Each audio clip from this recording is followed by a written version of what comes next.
지금부터 지금부터 저희 강의 시작을 하도록 하겠습니다. 우선은 제가 드릴 강의는 소상공인 중소기업을 위해서 세무관리와 효율적인 매출관리법이라고 하는 주제로 강의를 드릴 텐데요. 이 강의 순서는 급여관리와 사대보험, 그리고 부가세, 소득세, 그리고 효율적인 매출관리 순으로 일반적으로 저희가 이번에 슬기로운 장사생활 주제 자체가 저희가 소기업 소상공인 사장님들을 위한 이제 이 주제라고 알고 있어서 이런 주제로 저희가 준비를 해보았습니다. 저는 이제 서울시 마포구 공덕역 앞에서 이제 스타세무회계라고 하는 세무사무실을 운영하는 세무사고요.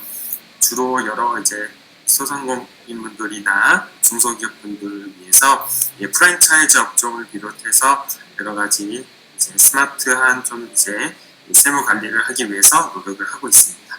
이런 부분은 이제 인터넷으로 검색을 해보시면 그래도 제가 어떤 활동하고 있는지 유튜브 채널도 있거든요. 한 번씩 확인해 주시면 좋을 것 같고, 그리고 이 뒤에도 말씀드리겠지만 저희가 카카오톡에 친구 찾기에 스타세무회계라고 검색을 한번 하시면은 제가 운영하는 카카오톡 채널이 있어요. 거기서 이제 제가 여러 가지 이제 중요한 정보들, 세무 일정들 안내드리고 있으니까 강의에서 혹시나 설명 들으셨던 것 중에서 부족한 부분이 있으면 그런 부분으로 같이 궁금증 해결하시면 좋을 것 같습니다. 조사가 있었는데요. 이제 사장님들한테 여쭤봤어요. 이제 사업 성공을 위해서 가장 중요한 게 무엇일까요? 라고 여쭤봤는데 사장님은 어떻게 생각하세요? 이 강의를 들어주고 계신 사장님들께서 각각 한번 답변을 생각을 해주시면 좋을 것 같아요.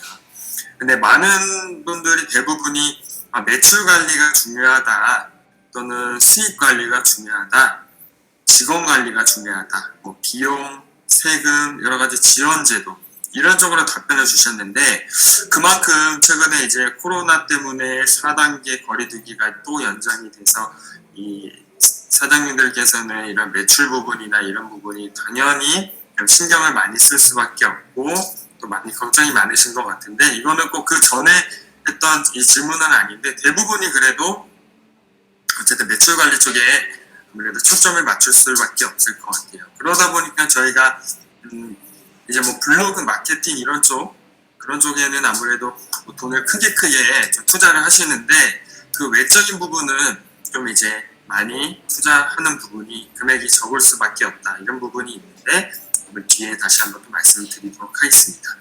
근데 매출은 저희가 뭐 포스나 단말기나 아니면 배달의 민족 이런 걸 통해서 또 통장에 또 이런 것들을 또 관리하시는 분도 있고 해서 매출은 알고 계신데 실제 내가 도대체 얼마나 남는 건가, 얼마나 이익이 나는 건가 이런 것들은 실제 잘 모르시는 거 많으세요. 실제 이렇게 음식점 자영업자분들께서 앞으로 남고 뒤로 미친다. 또 주변에 그러신 분들 있을 겁니다. 저희가 매출은 굉장히 좀 큰 걸로 알고 있는데 알고 봤더니 좀 이런 신용이나 경제 상태가 좀 좋지 않은 그런 분들도 실제 있으세요. 그렇기 때문에 매출 관리보다 저는 다른 게 중요하다 이런 부분을 강조를 드리고 싶은 건데요. 그 원인은 바로 매출 관리도 중요하지만 저희가 이 매출뿐만이 아니고 수익이나 직원 그리고 비용 이런 전체적인 현황을 이 종합적으로 좀 살피는 시각이 필요하다고 생각을 합니다. 저는 세무사지만 이 세무만을 이제 대화 주제로 삼는 거를 별로 좋아하지는 않고요. 여러 가지 이제 저도 같은 사업을 하는 또 이런 파트너로서 여러 가지 사업 성공을 위한 공식이나 이런 게 있다면 어떤 게 있을까라고 좀 소개를 드리는데 첫 번째는 좋은 제품과 좋은 서비스를 제공하시는 게 당연히 사업 성공을 위한 첫 번째일 것 같습니다. 좋은 제품은 뭐 음식점을 하시는 분들은 맛있는 음식, 조금 특화되어 있는 음식, 그리고 고객에게 제공하는 여러 가지 서비스. 요새는 뭐 배달 하나만 음식을 시켜봐도 뭐 이렇게 손으로 쓴 메모지나 여러 가지 이런 것까지 같이 전달해 주시는 경우가 있는데 이런 식으로 좋은 제품과 서비스는 가장 모든 업종에서 근본적인 요소라고 할 수가 있고요.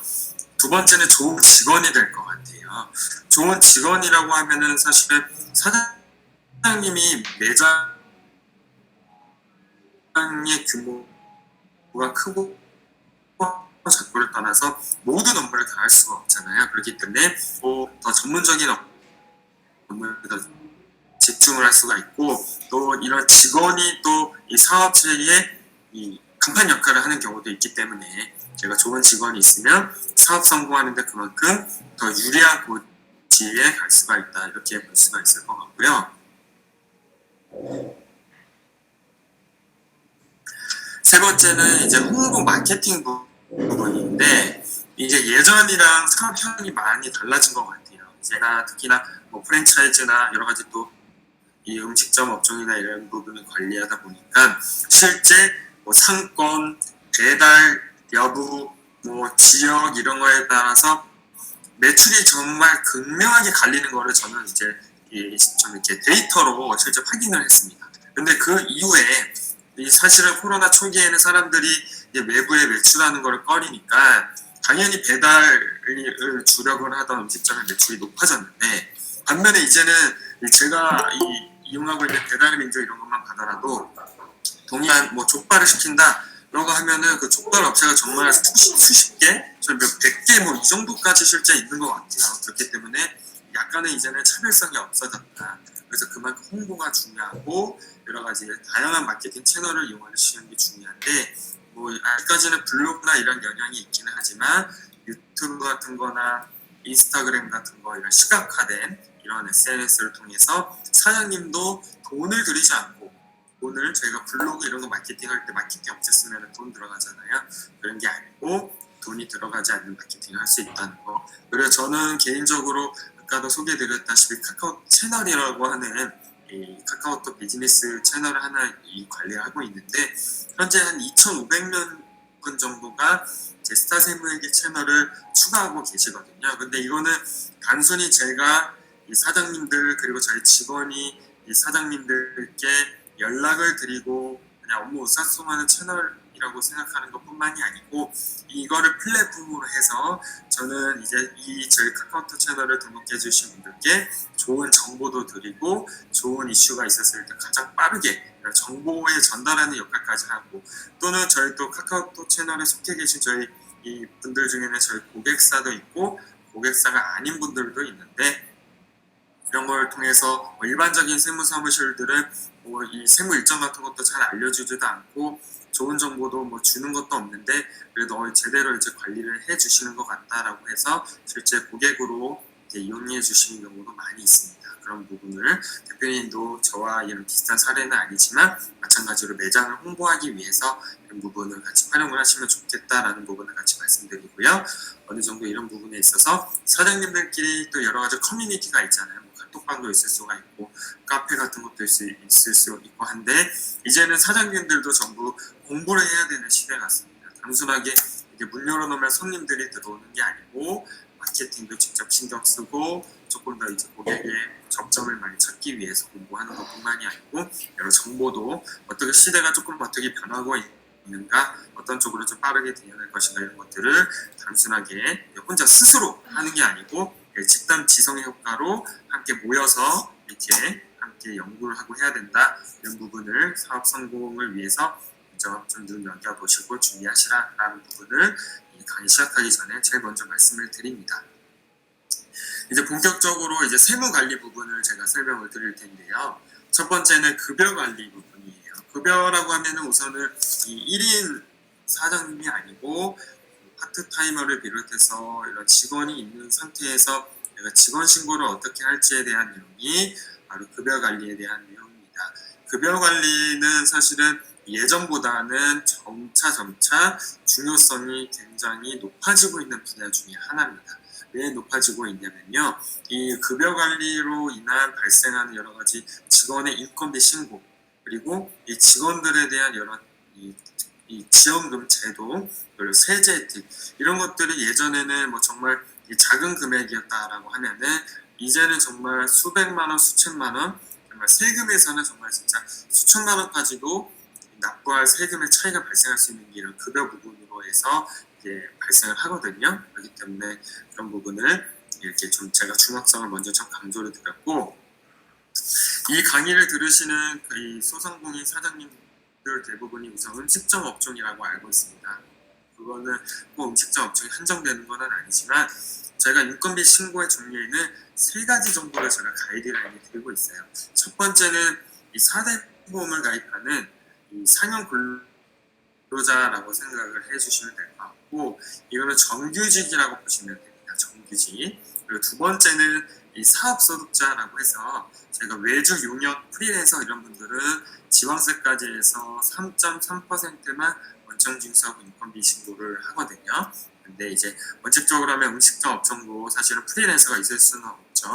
하지만 이제 여러 가지 4대 보험에 대한 납부 문제나 여러 가지 이제 고용 관련 이슈 때문에 그래도 직원과 사장님과의 니즈만 맞으면 사업소득 신고는 할 수 있다. 다만 원칙적으로 국민연금과 건강보험과 이런 4대 보험을 납부해야 될 의무 대상자였던 경우에는 나중에라도 이렇게 미신고되어 있는 이런 보험료에 대해 추징이 될 가능성은 있다는 부분을 항상 연결 생각하셔가지고 결정을 하셔야 될 것 같고요.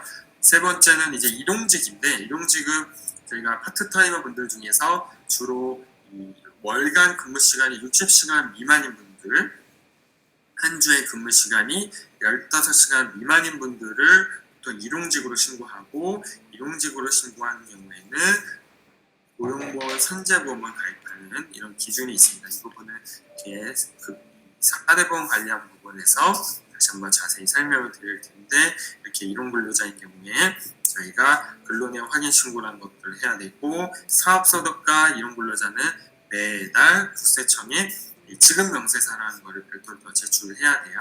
사장님들이 하시는 건 아니고 또 세무대행을 의뢰하시면 저희 세무대리인이 이런 업무까지 전부 처리를 하게 되는데, 어쨌든 여기에서 중요한 거는 매달 이 가이드라인에 따른 인건비를 제 기한 내에 신고를 하지 않으면 가산세 같은 게 발생할 수가 있고, 또 이런 것들이 경비로 잘 반영이 되지 않으면 나중에 소득세를 계산할 때나 아니면 나중에 이런 것들을 준비할 때 좀 불이익이 있을 수가 있기 때문에 미리 직원이 발생하기 전 또는 발생했을 때 어떻게 관리하실지는 같이 고려하셔가지고 생각을 해주시면 될 것 같고요. 우선 정규직으로 신고할 때는 이렇게 국민연금, 건강보험, 장기요양보험, 고용산재보험 이렇게 4가지 4대 보험이 납부하게 되는데, 총 부담보험료는 20%에서 고용주 부담과 근로자 부담과 10%씩 절반씩 부담을 하게 된다라는 부분이 이 4대 보험 관련돼서는 핵심적으로 기억해 주셔야 할 부분입니다. 국민연금 9%를 직원과 대표자가 4.5%씩, 건강보험은 장기요양보험 포함해서 약 7%를 3.5%씩 나눠서 부담을 한다. 고용보험은 저희가 나중에 직원분들 실업급여 같은 거 신청하실 때 이런 게 가입이 되어 있어야 되고, 산재보험은 직원분들 뭐 오토바이를 타시든 뭐 부엌에 계시든 다치시면은 이런 것들에 대해서 보상을 받으려면 산재보험에 가입이 되어 있어야 되기 때문에 이런 부분이 저희가 4대 보험 가입 의무를 필수로 규정을 하고 있다라는 부분입니다. 하지만 실제 4대 보험 고지서를 받으신 분들은 잘 아실 것 같아요. 이 보험료 많이 부담되지 않으신가요? 많이 부담이 되시죠? 그렇기 때문에 이런 거에 대한 지원 제도가 좀 있는데요. 그 지원 제도 중에 하나는 두루누리 사회보험 지원이라고 해서 10명 미만 소규모 사업장인 경우에는 고용보험과 국민연금의 보험료를 지원해주는 제도가 있습니다. 대신에 이거는 모든 대상을 지원해주는 건 아니고요. 신규 가입자, 저희가 이런 초년생이나 아니면 1년 이상 4대 보험 가입 이력이 없었던 신규 가입자에 해당이 되어야 80%까지 고용보험과 국민연금을 지원을 해주는데, 이때 지원을 받으려면 또 월 평균 보수가 220만 원이 넘으면 안 됩니다. 그래서 이런 기준이 있고, 추가적으로 최근에 최저임금이 많이 올라가서 인건비 부담이 크잖아요. 그에 대한 보상으로 일자리 안정자금이라고 해서 월 평균 보수가 219만 원이 넘지 않는 직원에 대해서는 1인당 7만 원, 5인 이상 사업자인 경우에는 5만 원 이렇게 지원을 해주기 때문에 직원들 신고할 때 이런 지원금 같은 게 이제 국가에서 알아서 지원을 해주는 게 아닙니다. 자진해서 신고를 하고 신청을 해야 되는데, 세무 대리인을 따로 이용하고 계시다면 혹시 아직 지원이 안 되는 것 같다 그러면 지원 신청을 요청하시거나 아니면 별도로 이런 것들을 확인하셔가지고 신청을 하시면 좋을 것 같습니다.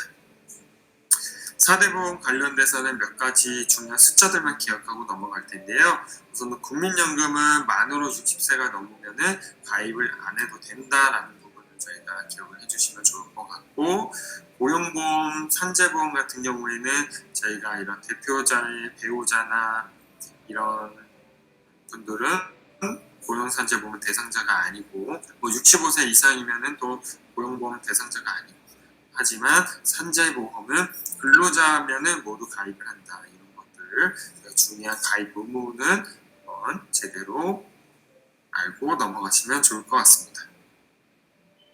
급여 관리 부분은 이제 이렇게 급여 신고하는 유형과 그리고 4대 보험 부분을 살펴봤는데요. 최근에는 이런 직원에 대해서 혹시나 이제 직원에 대한 인건비 부담을 조금 고용 관련 지원금에서 보전을 하기 위해서는 저희가 특별고용 촉진 장려금이라고 있어요. 이건 한번 메모를 해놓으시면 좋을 것 같습니다.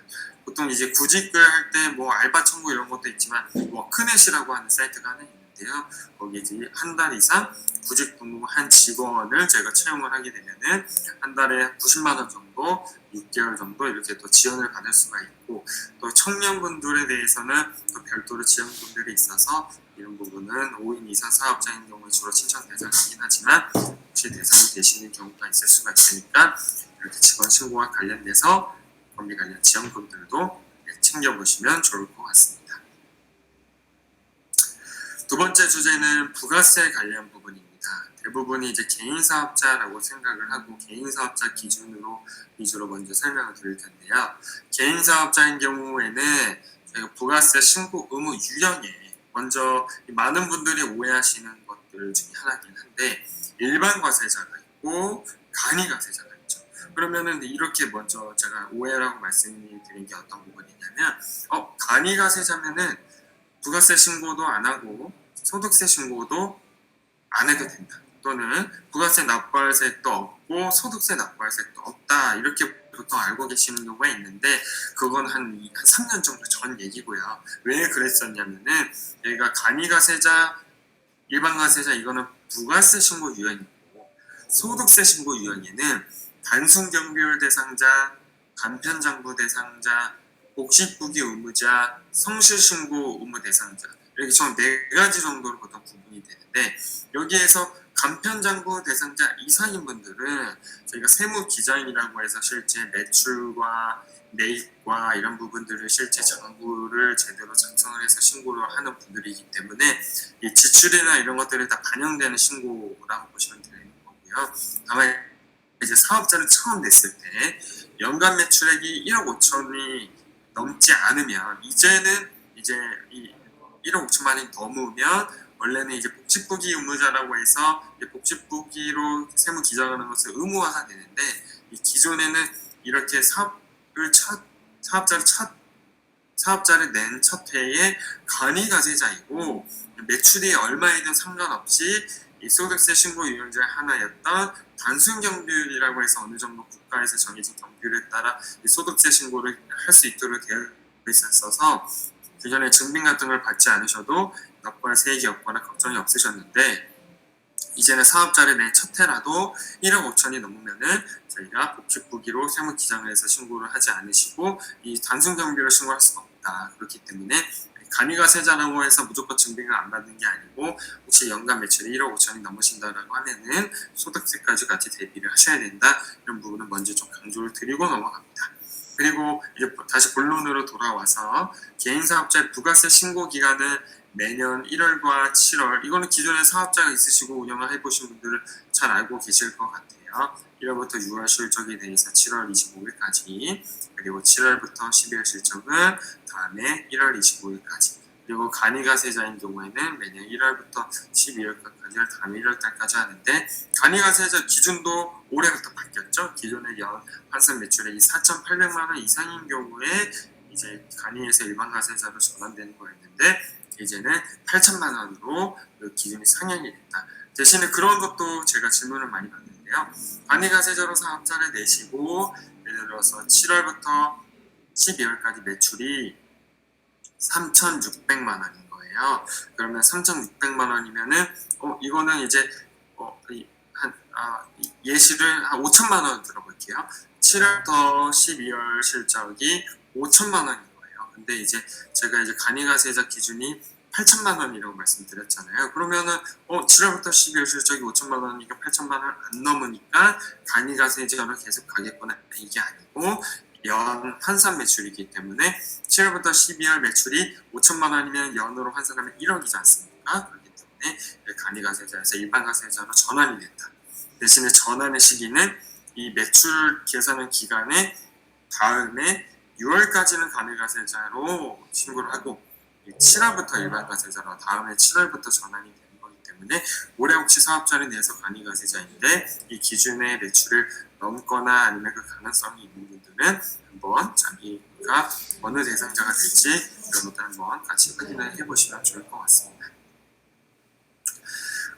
그리고 이 부가세 신고를 할 때는요, 이 계산 산식 자체는 원래 매출의 10%, 매입의 10%, 고객이 우리 음식점에서 결제한 한 달 매출이 2천만 원이면 납부할 부가세가 10%인 200만 원이고, 그 중에서 저희가 또 쓴 부가세가 1,000만 원의 부가세 100만 원이 있으면 200에서 100만 원을 뺀 100만 원만큼만 납부할세가 발생하는 거죠. 근데 저희가 이렇게 부가세 신고라고 하는 거는 과세 품목, 이 매출의 부가세 10%와 매입의 부가세 10%만 정산하는 게 있는데 그 외에 별도로 의제 매입세 공제라고 해서 뭐 제조업도 해당이 되는 경우가 있긴 한데 대부분 음식점 업종이 많이 해당이 되는데 이렇게 과세 사업자가 면세 농산물을 매입을 한 경우에는 그 비율만큼 계산을 해서 저희가 이제 부가세를 공제를 추가적으로 해주는 제도입니다.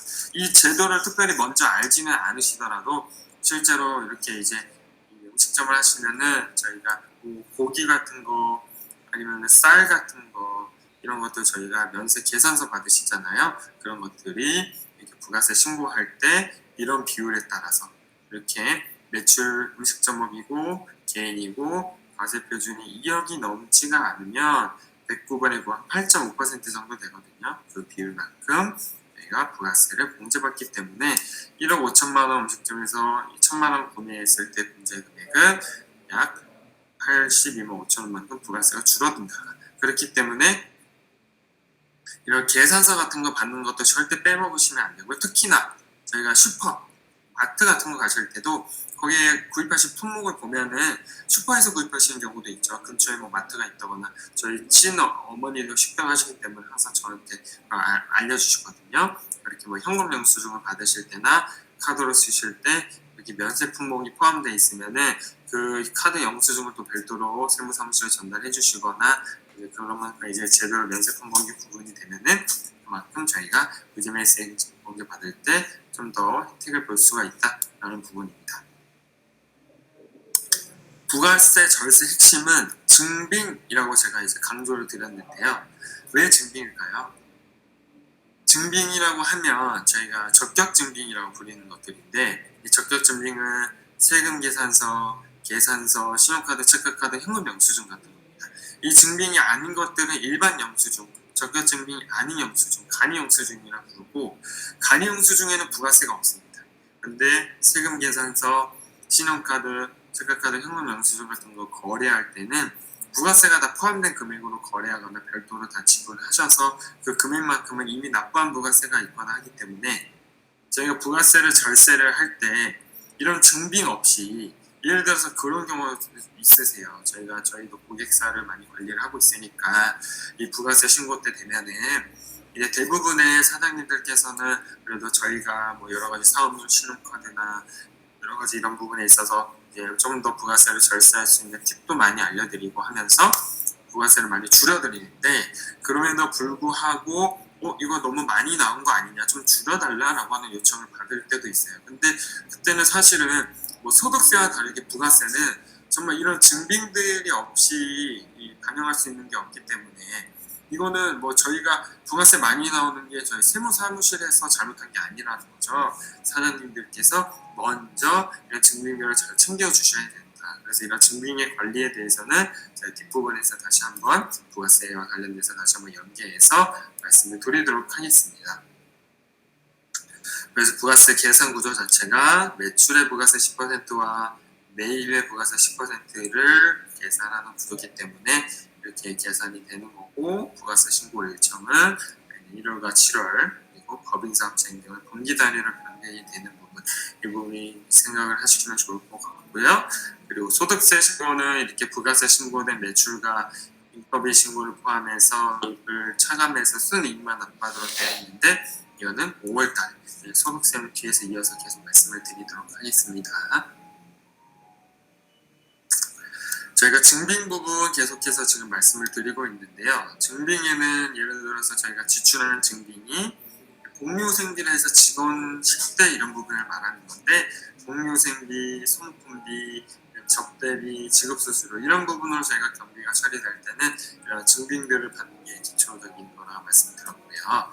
그리고 아까 처음에 설문조사 혹시 그 화면이 혹시 안 나왔어가지고 그 부분은 이제 안 나왔을 수도 있긴 한데, 경조사비라고 해서 청첩장, 부고장 이런 부분이 건당 20만 원씩 저희가 경비 처리가 되기 때문에 를 위해서는 이런 청첩장과 부가장 모바일이든 아니면 문자든 전달해 주시면은 건당 20만 원씩, 뭐 10건이면은 200만 원이고 20건이면 400만 원 정도 저희가 경비 처리할 수가 있는 거기 때문에 이런 부분 저희가 증빙 관리가 중요하다. 나머지 부분 같이 생각해 주시면 되고, 그래서 경조사비는 20만 원, 간이 영수증은 3만 원까지 경비 처리가 가능하지만 3만 원이 초과됐을 때는 가산세가 20% 추가될 수 있다. 그래서 그런 부분 신경 써주시고, 이제 경비 같은 경우에는 저희가 이렇게 증빙을 잘 관리하셔야 된다라는 부분을 특히 강조드립니다. 지금 부가세, 소득세 같이 연계해서 말씀을 드리고 있는데요. 대부분이 지금 강의를 듣고 계신 분들이 많이 개인 사업자이신 것 같아요. 근데 개인 사업자일 때, 범위사업자일 때 카드를 구분하는 방법은 저희가 3가지 정도로 카드 내역에 대해서 이 부가세 공제 여부, 법인세나 소득세 경비 처리 여부, 이게 좀 구분을 두는데, 먼저 첫 번째는 개인적 지출입니다. 예를 들어서 제가 스타벅스 이 공덕역점에서 커피를 출근하면서 한 잔 사 먹었습니다. 그럴 때는 이제 개인적 지출이기 때문에 개인적 지출은 부가세 공제도 못 받고 소득세 때도 경비 처리가 안 되는 게 원칙입니다. 이건 원칙. 두 번째, 이제 똑같이 스타벅스 공덕점인데요. 제가 이제 비즈니스 목적으로 이 고객과의 미팅을 하면서 커피를 사 먹을 거예요. 그럴 때는 접대비라고 저희가 구분이 되고요. 접대비일 때는 부가세 공제는 못 받지만 경비 처리는 가능하다. 대신에 이런 것들 접대비를 무한정 인정해 줄 수는 없겠죠. 그래서 일반적으로 연간 3,600만 원 플러스 알파로 월에 한 300만 원씩 이 접대비 한도로 저희가 인정을 받을 수가 있는데, 이 접대비 안에는 이 경조사비까지 같이 포함이 된다는 거. 그래서 그런 부분이 저희가 경비 처리할 때 부가세 공제를 못 받지만 경비 처리에 대한 항목으로 접대비를 먼저 기억을 해주시면 좋을 것 같고, 세 번째는 복리후생비인데요. 저희가 직원들이랑 같이 커피를 사 먹었습니다. 그럴 때는 복리후생비라고 구분이 되고, 부가세 공제도 받고 경비 처리도 되고, 이렇게 똑같이 스타벅스 공덕점인데 저는 부가세가 공제가 되고 경비 처리가 되는 복리후생비로 처리를 하고 싶으면 똑같이 스타벅스 공동육점이잖아요. 그렇기 때문에 이런 거를 내 임의로 바꾸는 게 아니고요. 실제 이게 국세청에서도 동일하게 이 공제를 받을 수 있는지 없는지를 먼저 체크해 보셔야 되긴 하는데, 어쨌든 그래도 저희가 이렇게 복리후생비, 개인적 지출, 접대비, 복리후생비로 구분했을 때 최대한 부가세 공제도 가능하고 경비 처리도 가능한 이 복리후생비로 처리가 되기 위해서는 저희가 가장 가이드로 드리는 첫 번째는 그래도 사업자 근거리에서 써주셔야 그리고 직원 이렇게 간식이든 사업장 관련 경비로 인정을 받을 수가 있기 때문에 그런 부분이 첫 번째로 기억해 주셔야 되는 부분이라고 생각을 해주시면 될 것 같고요. 두 번째는 저희가 카드를 쓸 때 어디에서 쓰는지도 굉장히 중요하죠. 가장 극단적인 예로 드리는 거는 바디프렌드 같은 겁니다. 바디프렌드 오프라인 매장에 가면요, 거기서 이제 안마의자를 사면은 바디프렌드 어디 지점 이렇게 나오겠죠. 근데 예를 들어서 롯데 하이마트에 가서 똑같은 바디프렌드를 샀다는 거 아닙니까? 그러면 저희가 롯데 하이마트 이런 쪽으로 카드 내역이 나오겠죠. 이건 약간 극단적인 사례기는 한데, 저희가 뭐 코스트코, 이마트 홈플러스 같은 거, 네이버 페이, 카카오페이 같은 거, 그리고 토스, 사이버 결제, 이니시스 이런 것들, 어떤 느낌인지 아시겠죠? 이런 데에서 카드 결제를 하면은 그래도 어떤 거를 샀는지 상세 내역까지는 나오지 않기 때문에 국세청에서도 조금 더 유리하게 분류를 하는 경우가 많습니다. 그렇기 때문에 개인적인 지출이라고 하더라도 우리 부가세나 이렇게 소득세 같은 거 조금 더 혜택을 보기 위해서는 그런 쪽을 하는 게 좋고, 추가적인 팁을 좀 드리자면은 저희가 이런 부분에 있어 증빙 관리를 잘 해주셔야 되는데, 이 부분은 제가 두 가지 사례를 좀 나눠서 이것도 구분해서 보여드리고 있는데,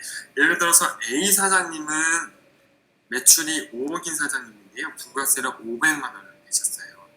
B 사장님은 똑같이 매출이 5억인데요, 부가세를 300만 나오셨어요. 그러면 이게 도대체 어떤 차이가 있냐는 겁니다.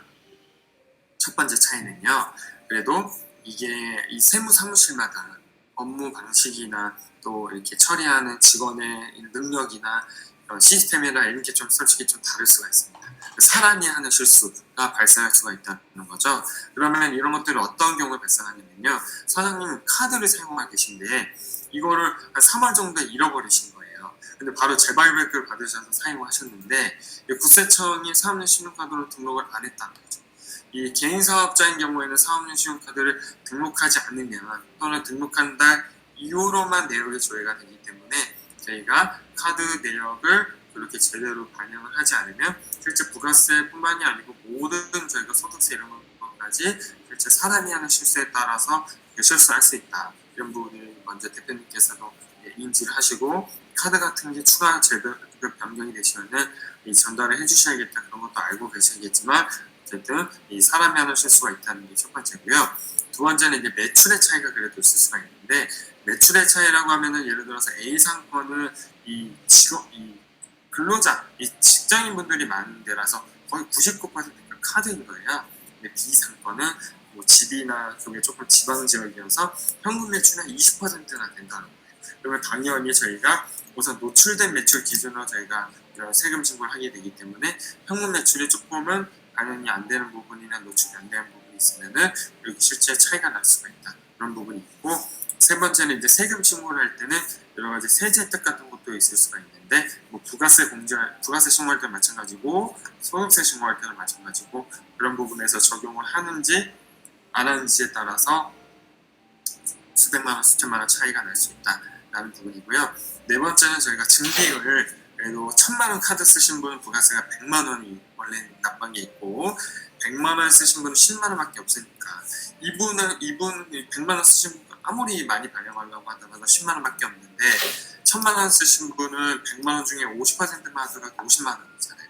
그만큼 매입 증빙을 좀 많이 받으시고 잘 챙기시는 게 더 중요하기 때문에 그런 부분에서 차이가 날 수가 있어서, 보통 사장님들끼리 다 커뮤니티가 있으셔가지고 부가세 신고 때 되면 얼마 났어, 얼마 나왔어, 이런 식으로 서로 많이 물어보시고 하잖아요. 근데 그런 것들이 이런 여러 가지 작은 사소해 보이지만 이런 차이에 의해서 발생할 수 있기 때문에 먼저 이 차이가 뭔지를 먼저 생각하셔야 되지, 무조건 이제 뭐 세무사무실에 얘기를 하시는 거는 아니다, 이런 부분을 먼저 생각해 주시면 될 것 같고, 나머지 소득세 관련돼서는 저희가 여러 가지 절세 상품들, 노란우산공제나 연금저축 같은 거, 이런 부분, 아니면 나머지 제가 세제 혜택 중에서도 소득세가 감면이 되는데 이제 굉장히 파격적으로 감면이 되는 이런 거 뒤에 다시 한번 설명을 드리도록 할게요.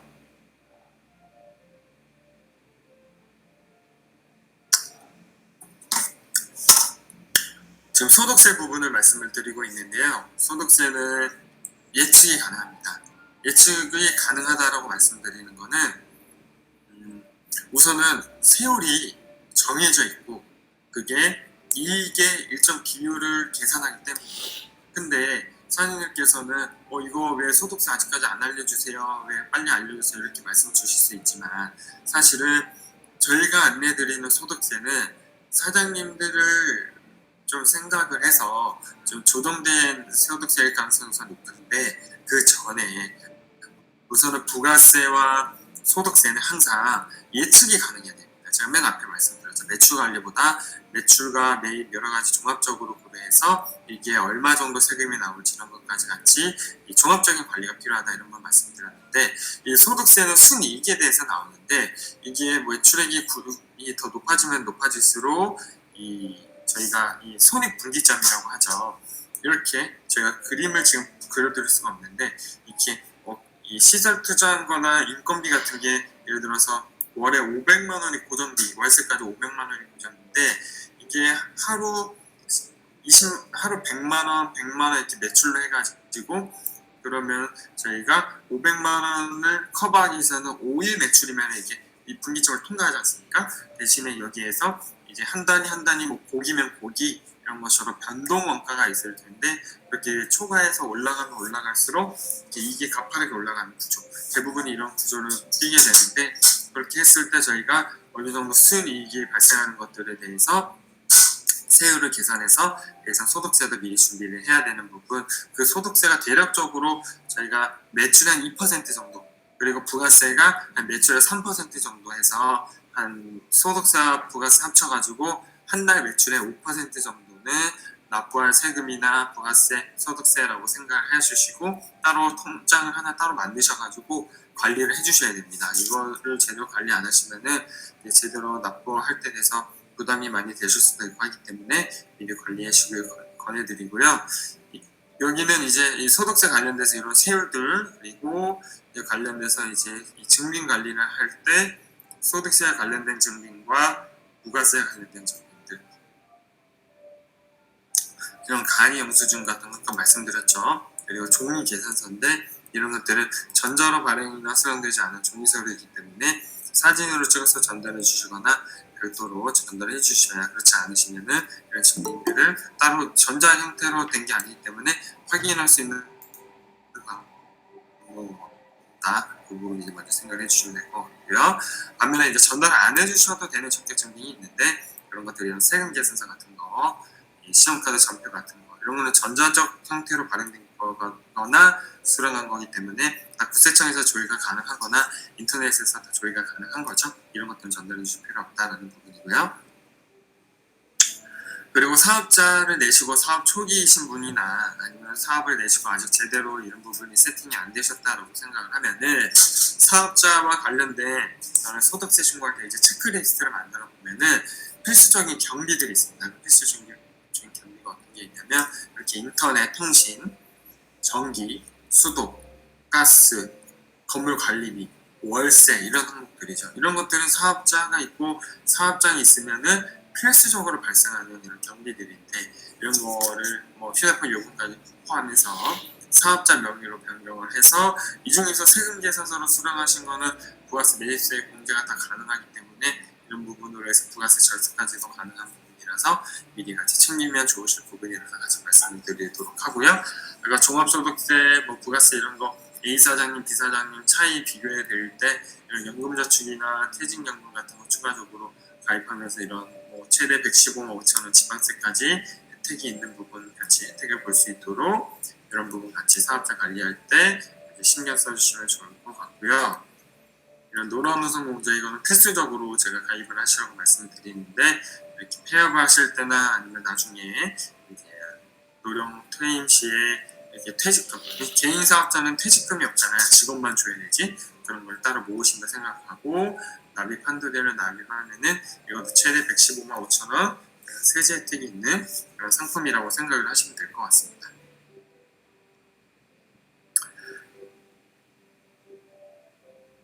그리고 사업자분들 이제 차량이 다 있으실 텐데요. 차도 제가 두 가지 정도로 구분을 합니다. 첫 번째 차량은 일반 이제 화물차 또는 경차라고 제가 이 구분을 하는데 화물차와 경차인 경우에는 부가세도 다 공제를 받을 수가 있고요. 예를 들어서 구인수 이사 카니발 차량을 구입한댔을 때 차량가격이 한 6천만 원 정도 된다고 하면은 그 중에 부가세 600만 원은 환급을 받고 나머지만 이제 납입하는 거랑 동일하고 경차도 마찬가지고요. 반면에 일반 업무용 승용차라고 부르는 일반 승용차들은 부가세 공제 대상이 아닙니다. 환급을 못 받고 부가세 공제 대상이 아닙니다. 그래서 그런 것들이 이제 공제를 받는 차량과 아닌 차량 이렇게 우선 구분이 된다는 보시면 될 것 같고요. 그래서 화물차나 일반 이런 경차 같은 경우에는 소득세 신고할 때도 경비 처리 한도가 없는데 일반 승용차는 경비 처리 한도가 있어서 그 한도가 차량 한 대당 1,500만 원이 기본 한도거든요. 그래서 차량 1,500만 원에서 뭐 추가적으로 인정받으려면 운행일지라는 거를 작성하긴 해야 되는데 어쨌든 그런 부분에서 차량 한도가 있는 차, 없는 차, 부가세 공제를 받을 수 있는 차 안 되는 차 이렇게 저희가 구분해서 차종에 따라서 이렇게 구분하기 위해서는 이게 자동차 등록증을 보시면 됩니다. 화물로 되어 있는지 소형으로 되어 있는지 승용차로 되어 있는지 그런 거에 따라서 저희가 구분할 수가 있고 추가적으로 저희가 차량 관련돼서는 다른 절차가 있는 것은 아니고요. 저희가 똑같이 증빙을 받아주시면 되는데 그래도 차가 자기 명의인 경우에는 차량 등록증 같은 거나 전원차 보험 가입 증서 같은 거 이런 것들 그리고 뭐 추가적으로 카드로 여러 가지 뭐 주유비, 임차료, 보험료, 수리비, 자동차세, 통행료 이런 거 납부한 거 전부 이제 관련돼서 경비로 포함돼서 경비 처리가 되는 부분을 함께 기억을 하시면 좋을 것 같습니다. 그리고 소득세 부분은 아까 A 사장님, B 사장님 비교를 해드렸을 때 이제 세금 차이가 정말 수백 수천만 원 날 수 있다라고 말씀드렸었는데요. 여기 보시면요. 이 고용을 증대를 시키면 그 고용을 추가적으로 지원이 증대된 회사에 대해서 주는 혜택인데 여기서 말하는 청년 정규직은 만으로 29살이 넘지 않는 직원을 말을 하는 거거든요. 그러면 직원이 추가 채용됐을 때 수도권 내 지역에 있는 경우에는 1,100만 원, 청년이 아니라고 하더라도 700만 원 저희가 세금에서 공제를 받을 수가 있습니다. 그렇기 때문에 일반 저희가 서로 신규 창업했다 또는 아니면 기존에 직원이 있는데 한 명 있었는데 좀 사업이 그래도 좀 잘 돼가지고 2명이 됐다, 3명이 됐다 이렇게 하면은 그렇죠 이렇게 이 관련돼서 세제 혜택으로 큰 혜택을 받을 수 있는 부분이 있고 또 이런 직원들에 대해서 이제 세제 혜택뿐만이 아니고 추가적인 사회보험료에 대해서도 세제 혜택을 좀 볼 수가 있는데 증가시킨 이제 직원이 청년일 때는 100% 저희가 공제를 받고요. 청년이 아니라고 하더라도 50% 세액에서 공제를 받기 때문에 아까 한 200만 원 정도 급여를 받는 직원이면은 20%가 10% 정도씩 20만 원 정도씩 저희가 보험료를 납부하게 되잖아요. 20만 원 곱하기 12달 하면 240만 원인데 그 중에서 청년이면 240만 원 전액을 세금에서 차감시켜주고 청년이 아니라고 하더라도 50%인 120만 원을 세금에서 차감시켜주고 이런 식으로 저희가 세제 혜택에 따라서 실제 세금 공제를 받는 항목이 다양하고 이런 거는 또 국가에서 자동으로 신청을 해주는 게 아니고요. 저희가 신고할 때 별도로 요건 같은 걸 검토해서 별도로 신고를 하는 거거든요. 그래서 이런 부분 저희가 혹시 아직 혜택을 못 보셨으면 과거 5개년치에 대해서는 다시 더 많이 낸 세금이 있으면 환급을 청구할 수가 있으니까 이런 부분 같이 챙겨보시면 좋을 것 같습니다.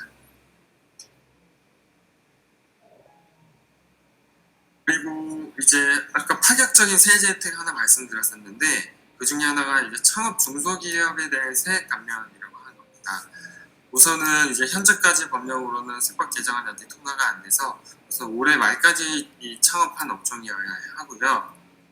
창업을 할 때 나이가 만으로 뭐 34세가 넘지 않는 경우 또는 지역 이런 거에 따라서 좀 구분이 되는데 먼저 지역을 먼저 살펴보고 넘어오면요. 아마 이제 저희 월피동이 안산시라고 알고 있는데 안산은 저희가 수도권 과밀접근역이 아닙니다. 그러면 여기서 뭐가 달라지냐면요. 이제 창업 중소기업에 대한 세액 감면 중에 청년 창업에 넘어가면은 수도권 감면chấp 권역 내에 속하는데 이 속하는 청년이면은 그리고 해당 업종이 돼야 됩니다. 이 해당 업종에는 미용실, 음식점, 전자상거래 이런 뭐 이런 여러 가지 업종들이 해당이 되는 안 되는 업종도 있기는 합니다.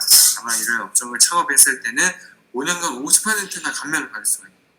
근데 제가 알고 있는 것과 동일하게 안산시가 해당이 된다면은 수도권 권역 외 지역이고 그럼 창업일부터 5년간 100% 세액 감면을 받을 수가 있는 거기 때문에 이런 부분에 따라서 정말 기존에 납부한 세금이 있으셨다면 이렇게 또 공제를 받거나 환급을 청구할 수가 있으니까 이런 부분 같이 한번 챙겨보시면 좋을 것 같고요.